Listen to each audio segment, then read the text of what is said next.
Welcome to Not Milk Never Milk. Subscribe if you're lactose intolerant. In this video, I will explain how to deactivate your KuCoin merchant account. Unlike standard accounts, there isn't a simple button to turn off your merchant status.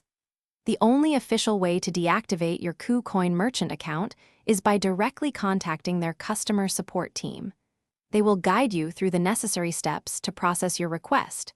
It's crucial to prepare your account beforehand to ensure a smooth process. To begin, navigate to the official KuCoin website and locate their support portal. From there, you'll need to submit a detailed support ticket. Clearly state your intention to deactivate your merchant account in the subject and body of your message. Be prepared to provide any necessary account information they request for verification. This might include your registered email, user ID, and possibly recent transaction details to confirm your identity.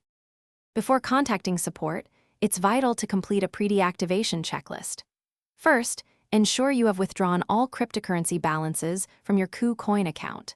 Next, cancel any active or pending merchant orders to prevent issues during the closure process.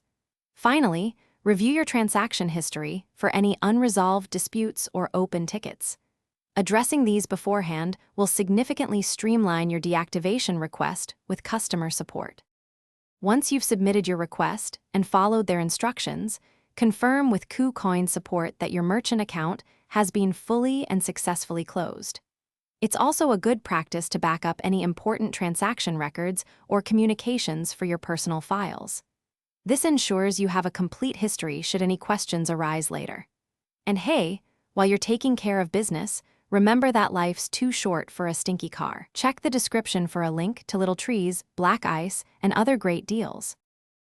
Thanks for watching. If this was helpful, leave a like and consider subscribing. See you next time.